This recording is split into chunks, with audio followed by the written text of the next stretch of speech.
at Babalorisa, we came across a post recently, and it was interesting because we just had this conversation in the class that we taught at the White Juju, and it was the idea of full-time priest, occupation, money, and then altruism. So the topic that sparked this conversation was speaking about money, and so people were talking about their experiences, being in the community for quite some time, being a paraprofessional in mental health that specifically deals with the traditional Black African religious population, so to speak. We are entrusted with some information throughout our 10, maybe 15 years, and it's been consistent back to back to back, and these individuals do not know each other.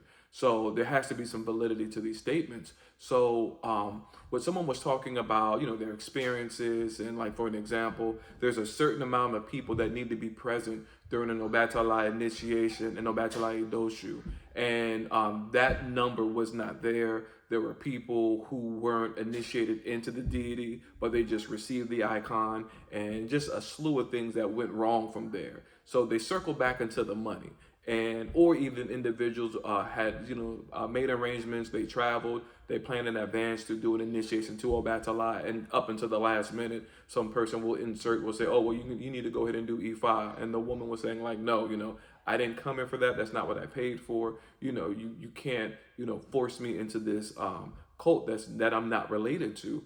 And it's funny because this is a well-known person who wrote a lot of books, high in the field. You would think that they know better. So again, a lot of statements that people are saying, I'm just appalled about the level of unprofessional behavior for people who position themselves as authority, or they position themselves as experts in the field. So when we were speaking about the money, and I made this statement, I think about it, I have no doubt that initiations, and we'll speak, specifically about, the Orisha initiations. I can't speak on, Tefa, I'm not an Ifa, that is not my route. Obatala, this is what I do, Idoshu, and, and what that means and what that entails, and what the word actually means, and how does that reflect the ceremony that's going on.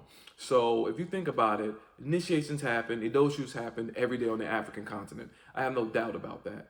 Do you think that individuals in Nigeria are paying 15, 16, 17, 20, $25,000 for an initiation in USD? Not Naira, but USD. Absolutely not. And this statement, or this idea, is coming from these well-known individuals. And so I'm not saying that people should not be paid, in a fair amount in regards to the services that they render.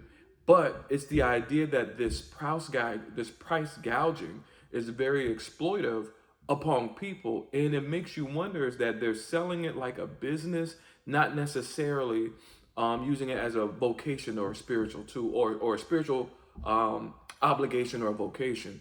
So that opened up the conversation to the role of the Babalorisa, the Iyalorisa, and what we do, and the idea about full-time priests. And so this conversation was online, was stating that why we see that Christians do it, as if we should be even measuring ourselves to their standard. Christians do it, Muslims do it, Jewish rabbis do, they have their full-time priests, they have their full-time people. Why is it so hard for Black folks or Black Americans to accept that? So when you even look at those cultures, their idea, cosmology, or even purpose, existential purpose in life, is just completely different from the African sense.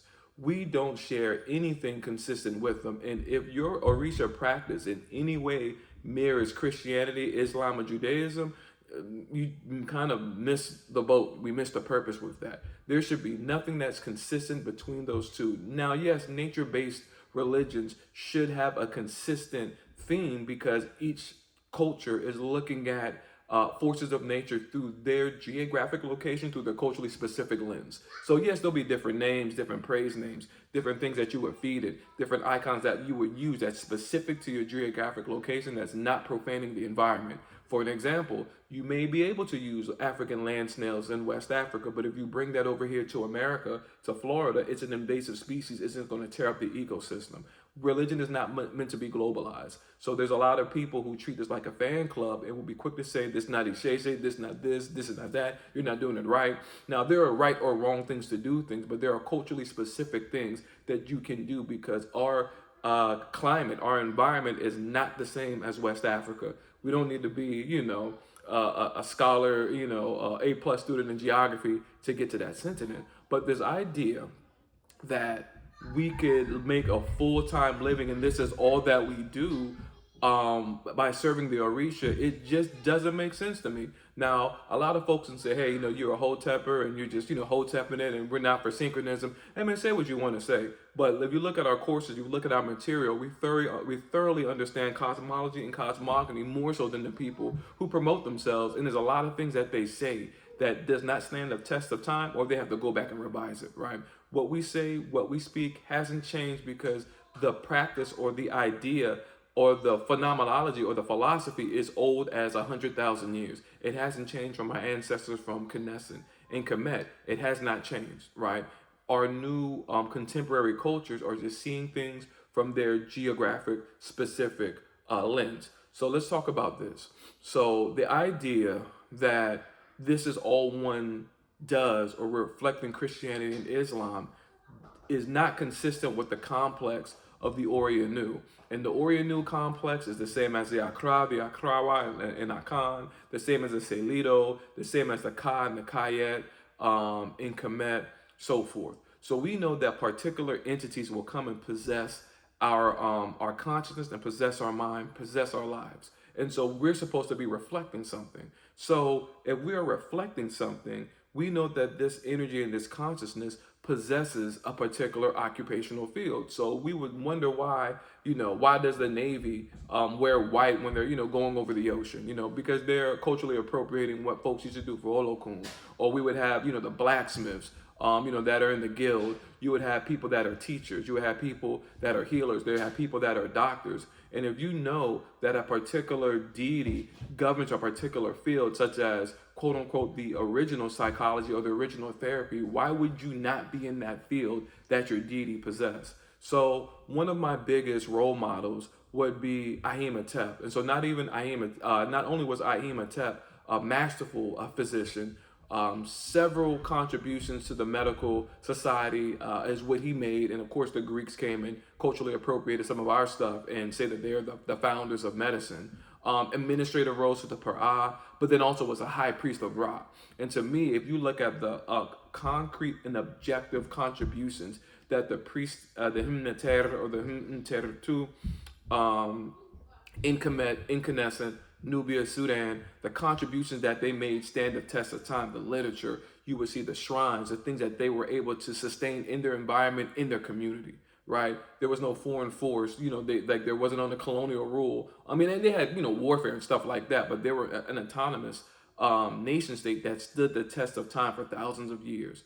And this was the obligation that they still were able to uphold. So it could be my opinion. I could be wrong, but you could do your own research. But for me, for an example, if I know that Obatala, Mori Moritin, Moriyama Tuntun, Obatala, the head molder of little children, or if we know that Osha Oko, other Osha Funfuns, they govern the reproductive system. If we know that Obatala established, like they say, Ile Bobo, Ile Orishao, Ile Bobo, Ile Orishao, Orishanla, Lomule, Wayo, Ile Bobo, Ile Orishao.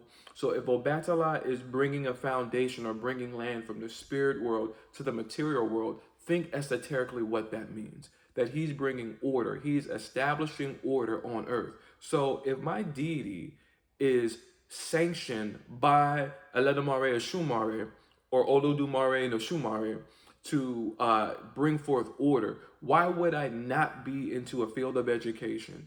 Why would I not be a dean, an administrative assistant? If Obatala Nyamu or the ambassadors of the creator, why would that not reflect my disposition as being an executive assistant? Am I not serving Obatala by being an executive assistant?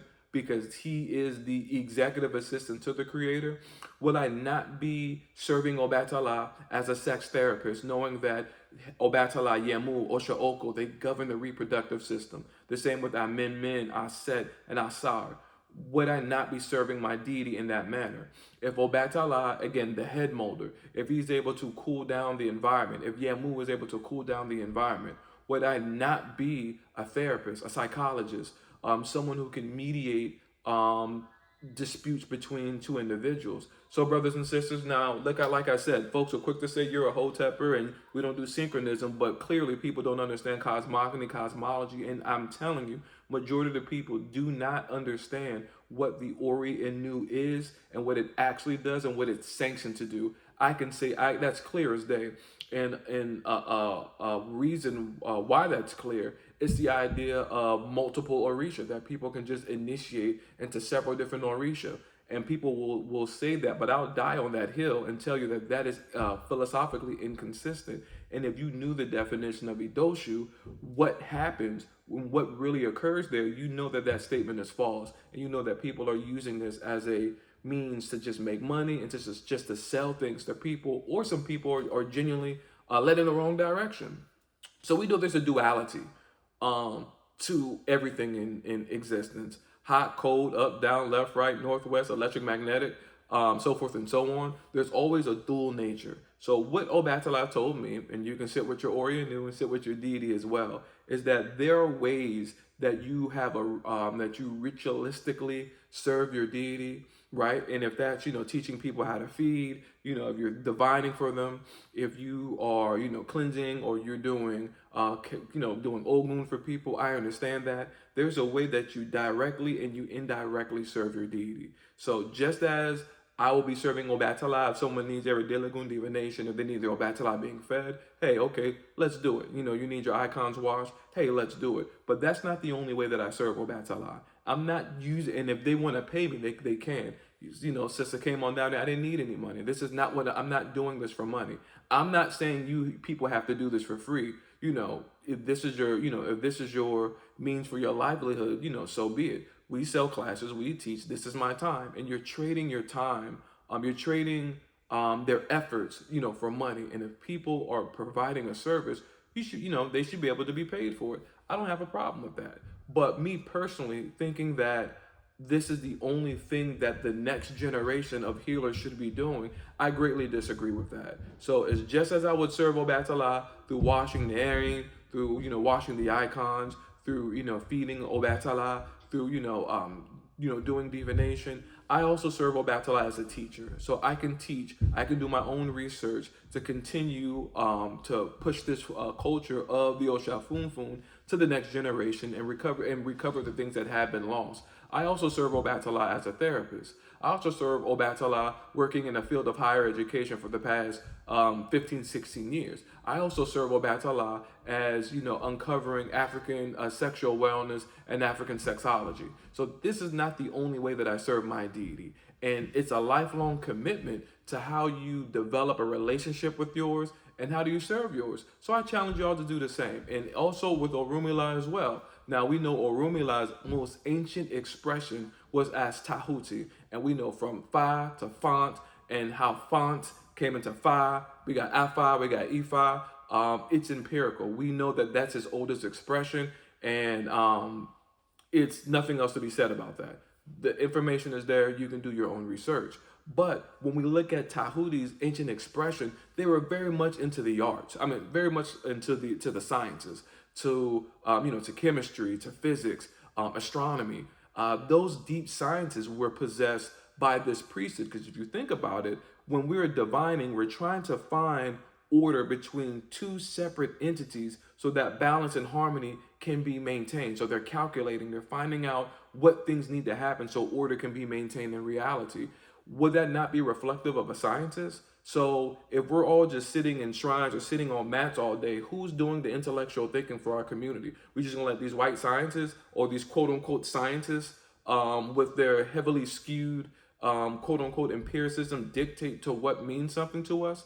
the crap that they're giving to us in our psychotropics, the crap that they're giving to us in this medicine, and where are the for real knowledgeable ones? Where are the healers? Where are the enlightened ones? We're just sitting in our shrine and we're not even writing. Most don't even write their own books. Most don't even contribute anything intellectually. And I'll stand and die on that hill because I got a lot of flack about, writing, saying, oh, you can't learn from books. You can't learn from spirituality from books. You're learning from people who had their experiences. So I felt like a lot of condemnation and a lot of hate came from the lazy ones who just want to bring anybody down to push themselves up. And I don't need this as a fan club. We're not doing this for money. We're doing this because Obatala specifically told us what to do for the community. And there's a lot of times we don't even feel like even doing it. Or not feel like doing it, but we don't feel motivated. Or we think nobody cares about this. But these are his instructions and we're serving him on a daily basis. So I implore you to find your tutelary Orisha, to understand this energy,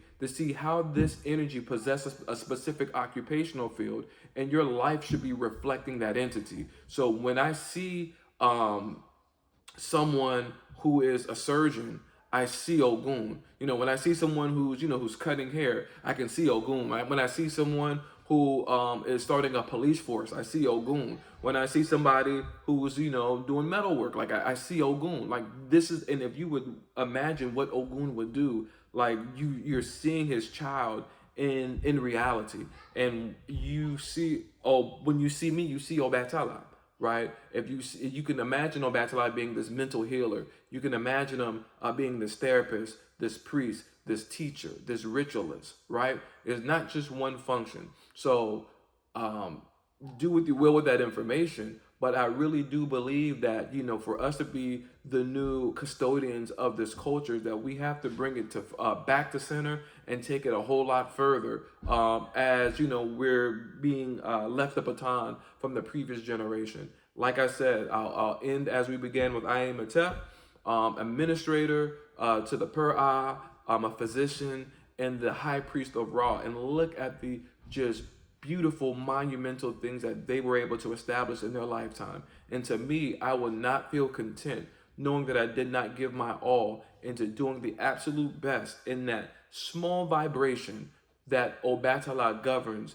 and I'm reflecting that energy in reality. So I feel that as a priest, as a priestess, as a devotee, a ritualist, as a medium, that there's many ways to serve your deity, and just confining it to one aspect alone is severely limiting. But it's your Orionu that knows where you need to go in conjunction with that deity. Hopes that helps. Until next time, Ariel.